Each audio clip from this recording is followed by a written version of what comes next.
ग्वाल समाज का जो समर्थन मांगने के लिए आए थे हम लोग। दो राष्ट्रीय पार्टी से हमारे पास सिंबल है। एक मेरे पास है राष्ट्रीय लोकतांत्रिक पार्टी का और भाई साहब के पास है बीएसपी का। तो हमारी समाज की सहमति बनी नहीं है। मैं आपको इस मीडिया के माध्यम से कहना चाहता हूं कि समाज देखो, समाज जो है हर आदमी के साथ है। समाज कोई भी समाज है वो कभी एक तरफ नहीं जाता है। हमें पक्का पूरा भरोसा है कि जो है बूथ पे जो है हमारे समाज का मेरे पे विश्वास होगा। 100% राष्ट्रीय लोकतांत्रिक पार्टी के खाते में जाएगी शेरगढ़ की सीट। एक और कहना चाहता हूँ, सीट शायद समझ लो हम हार जाएंगे, लेकिन हमारी शेरगढ़ से 70 साल के इतिहास में सीट हारी हुई जीती जैसे होगी और हनुमान बेनीवाल साहब सत्ता में रहेंगे। पूरे समाज का जो भी काम है हम डंके के साथ कराएंगे, हारे हुए भी। शेरगढ़ में बीएसपी का नाम आ रहा है, आजाद समाज पार्टी का भी गठबंधन है। आजाद समाज पार्टी का शेरगढ़ में गठबंधन होने के बाद में कम से कम 20,000 वोटों का इजाफा हुआ है।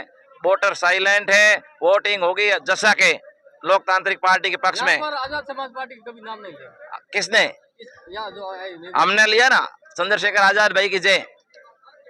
आप तो सर जो बाकी लोग देखो सभी की अलग अलग विचारधाराएं। अगर चंद्रशेखर आजाद राष्ट्रीय लोकतांत्रिक पार्टी के साथ अगर गठबंधन हुआ है तो बहुत ही सोच समझ के हुआ है। उनको सब पता है कि राजस्थान में हमारे गरीब और किसानों का भला करने वाला कौन नेता है।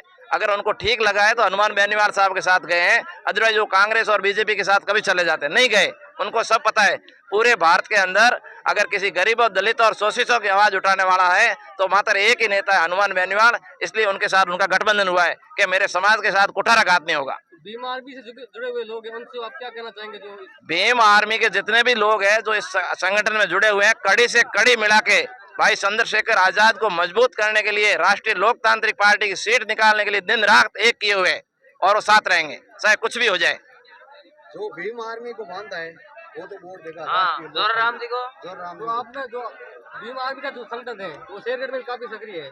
भीम आर्मी का हर गांव में जो संगठन है बहुत ही ज्यादा है। उनको किसी से कोई मतलब नहीं, बीजेपी कांग्रेस से। वो 100% हमारे साथ खड़े हैं, कंधे से कंधा मिला के। और मैं आपको दावे के साथ कहना चाहता हूँ ये सीट जो है राष्ट्रीय लोकतांत्रिक पार्टी के खाते में जाएगी।